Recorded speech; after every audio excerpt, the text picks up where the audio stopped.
Oops, I paused it at the right time. So after listening to you read your version of what you... The men at the place saying, "Where is the harlot that was openly by the wayside?" And they said that there was no harlot in this place. So after listening to you read your version of what you... The bracelet differs from the ring. The bracelet is for to walk together. The bracelet is to walk together. The signet ring is for the engagement. And the staff is being led by the authority from God, the Father.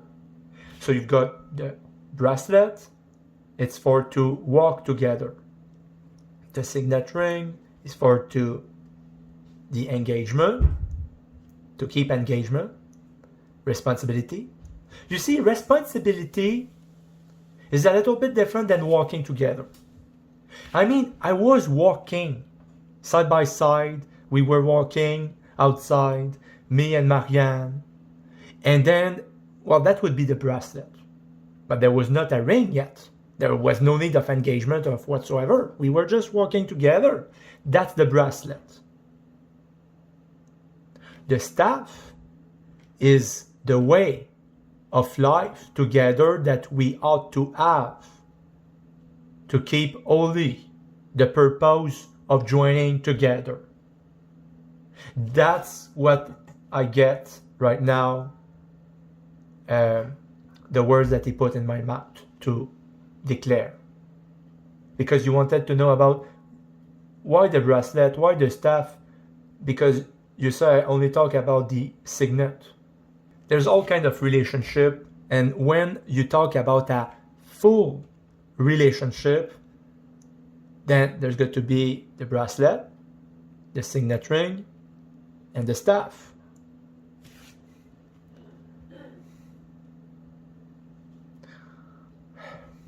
Where am I going to where am I going to find that staff? A bracelet, I guess, but she also had a piece of wood like a staff to hold her painting. Maybe she already had the staff. So you say that you think you have the bracelets from the past times, from when you and Marianne have walked together already, and now you're just looking for the, signet ring and the staff. But what about the 10 camels and the nose ring, Jonathan? Don't you think you might do better to look for those 2 items instead? Yeah, a nose ring and 10 camels. Because those were the 2 items that were used as a promissory payment that was given to Rebekah, for her hand in marriage, along with the bracelets that you say you already have, of course. But as far as I can tell, Jonathan, the first actual formal proposal that can be found in the Bible is found in Genesis 24, where it's actually describing somebody offering gifts to a woman in exchange for her agreeing to marry somebody else. This would have been the earliest contract like you're talking about with Judah and Tamar. That was no marriage, Jonathan. It was a huge scam that was built by dishonesty in every sense of the word. Genesis 38 is a joke of an excuse for what an actual wedding and marriage is supposed to be all about. Here in Genesis 38, with Judas and Tamar, the whole foundation of their marriage then was built on nothing but the sands of deception and lies, not truth and love. What are we talking about? Where it originates from, this practice of wedding ring. It was not the intention of the man, because Judah didn't want to do that. But the Lord God had prepared this for to show how then he would have to hold to this sweat over his forehead for disobeying God, when God had said to, the Lord God had said to Judah and also to Jacob before him, do not take a wife from the Canaanite. And now you have disobeyed my voice, so I will let you live, but you will have to take responsibility, and that's where it comes from, the thing about the signet ring. I got it right here. I got it all right here. So let's compare the two stories here, and I'll show you exactly why I think you're wrong, Jonathan. You can be Judah, and Mary Ann can be Tamar, because it's Judah and Tamar that you say are the biblical proof that there was indeed golden wedding rings being given from the man to the woman, all in order to claim his intentions of marrying her. I mean, that's what your argument here is, right? And you keep... So you decided to call Tamar a prostitute, and then you decided to say that it would be Marianne that is Tamar, so you're like calling her a prostitute. I hope she's not too much offended by that now not only me but other people starting to refer to her as someone's name that was either disguised as or was for profession a prostitute. I hope you're not vexed too much, Marianne, because Jean said that he doesn't really care about you after all. But he seems to care about this challenge over the scriptures with me.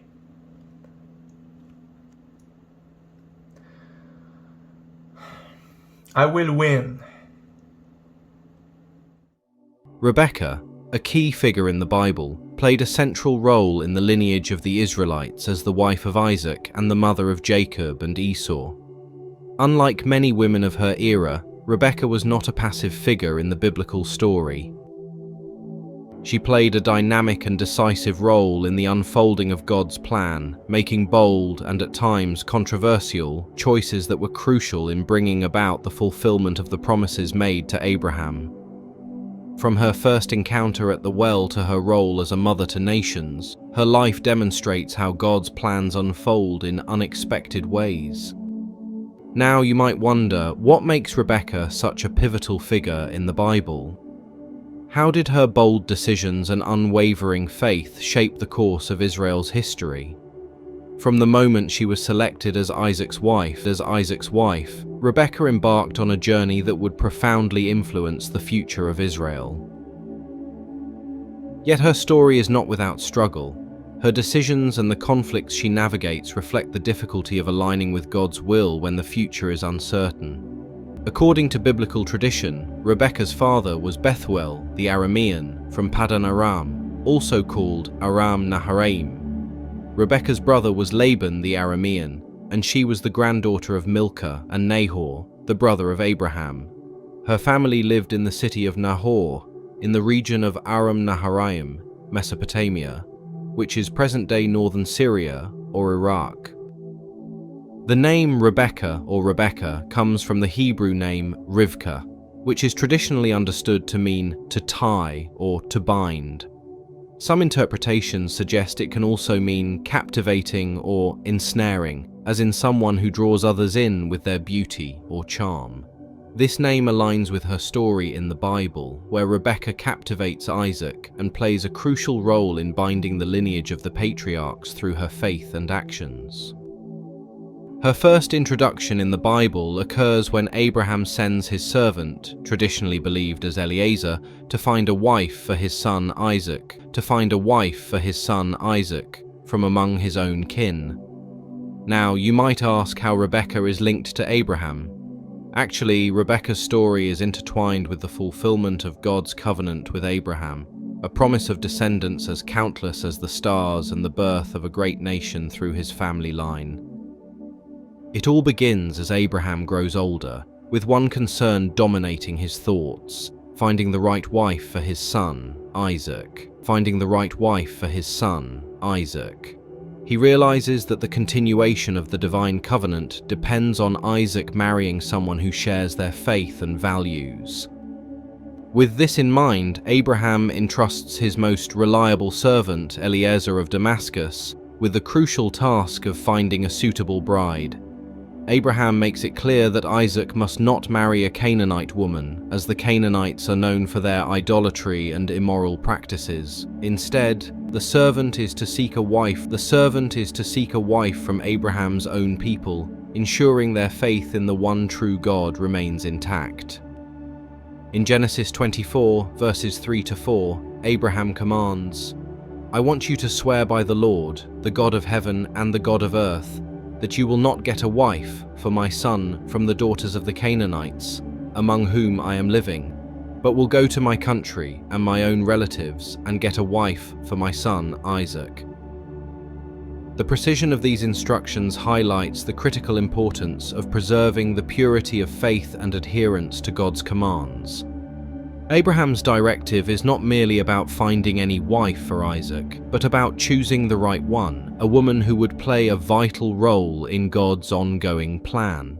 His insistence on selecting a bride from his own kin is based on the understanding that they shared the same faith, unlike the Canaanites, who were entrenched in pagan practices.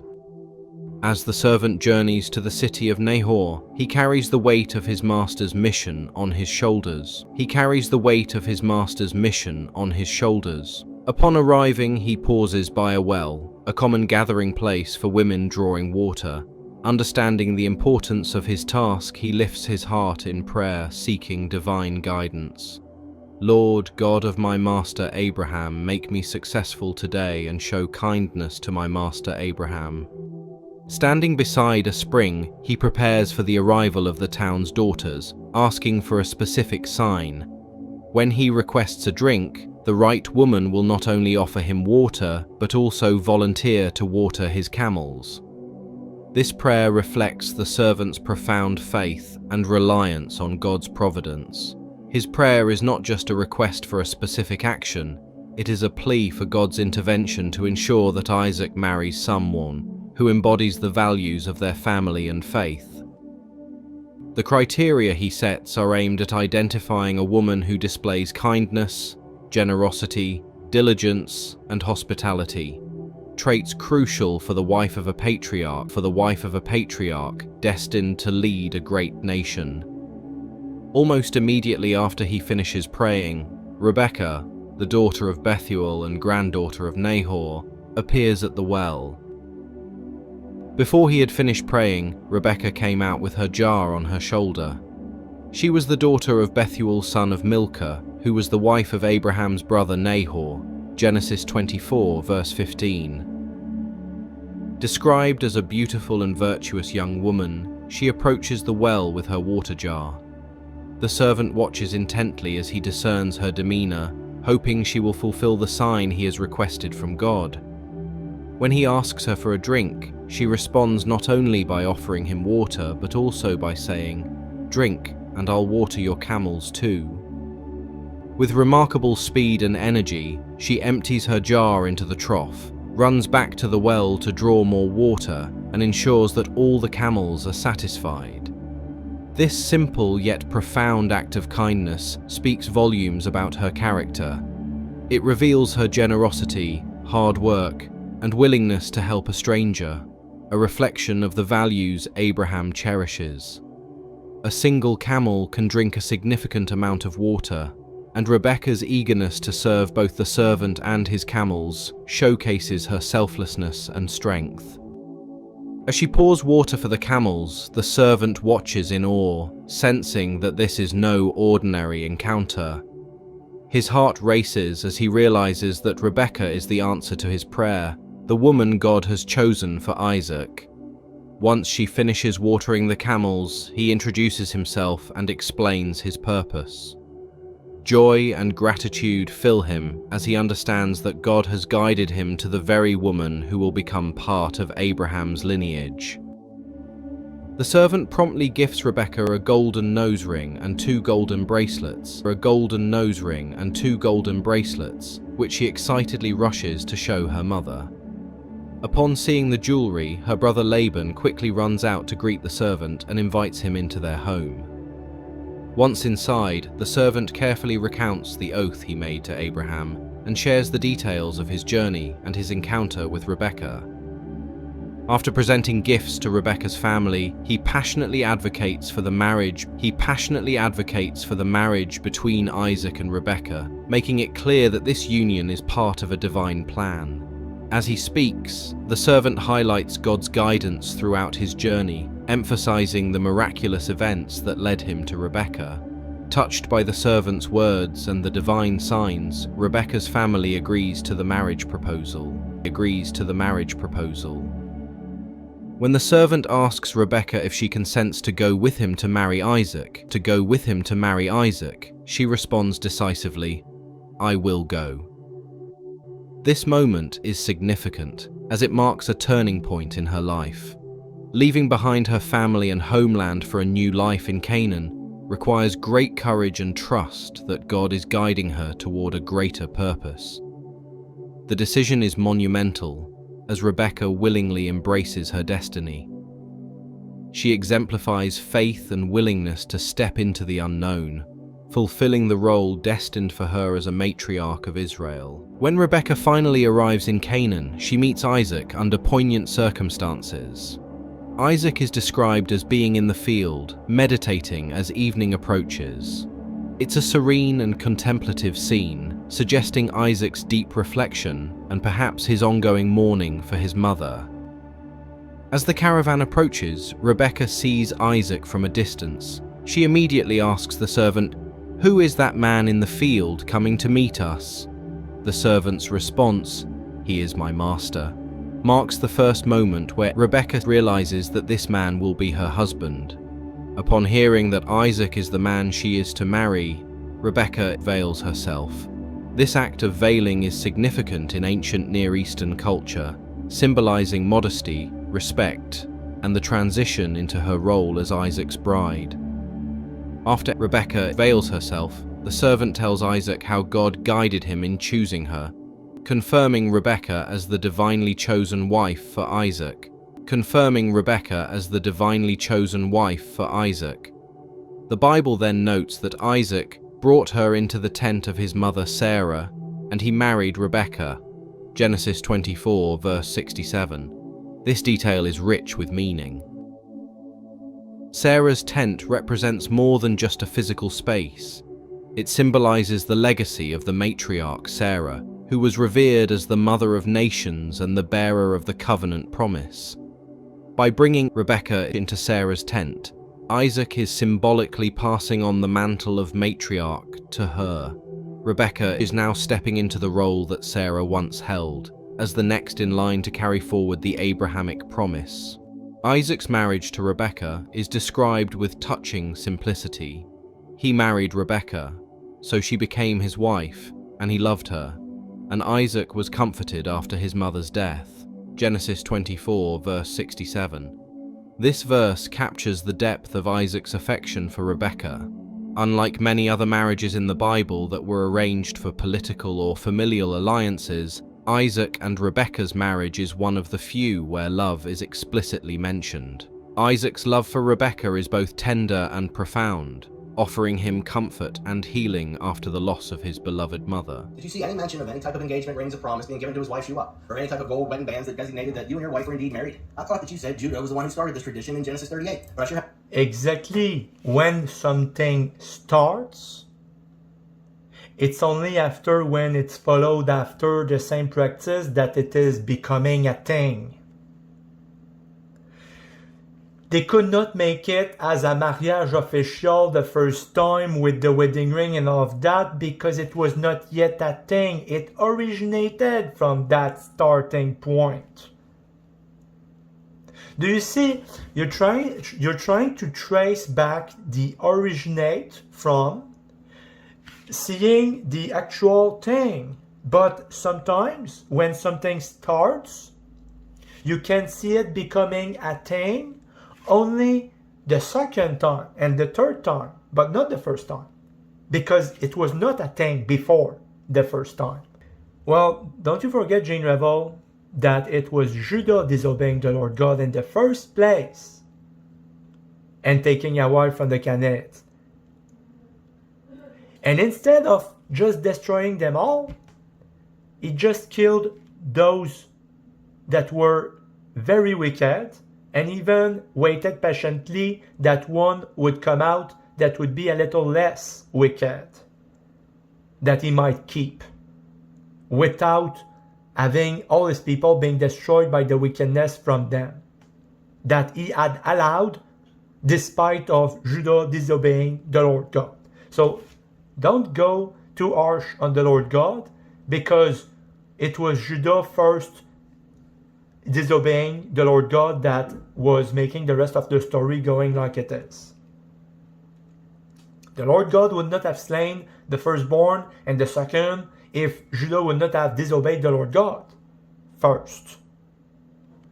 So if you were to blame, well, blame Judah first. But it's the Lord God that you're going after. In your heart, you don't really care about Judah. It's the Lord God that your heart is after to disprove. So we don't learn anything about wedding rings here in these two verses. However, we finally see Mary Ann being introduced into the story. It was when Judah took her to be a wife for his firstborn son But for some reason, the God of the Old Testament didn't care for Judah's son so he killed him. No other details, just that he slew him. This was Jehovah, right, Jonathan? The God that you say that you call daddy? He just killed Judah's son. 38:8. And Judah said unto Onan, Go in unto thy brother's wife, and marry her, and raise up seed to thy brother. And Onan knew that the seed should not be his. And it came to pass, when he went into his brother's wife, that he spilled it on the ground, lest that he should give seed to his brother. And the thing which he did displeased the Lord, wherefore he slew him also. Okay, so son number one, he dies. Jehovah killed him for some reason. So Judah told son number two, which is Onan, that he was supposed to go in unto his dead brother's wife, which would have been Tamar, and he was supposed to get her pregnant. So. And all of this because Judah disobeyed the Lord God going after a Canaanite woman? You don't insist a lot about that fact.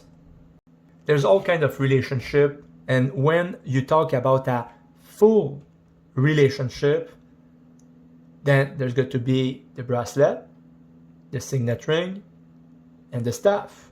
So what do you think, Jonathan? Do you think that Isaac and Rebekah had a full relationship?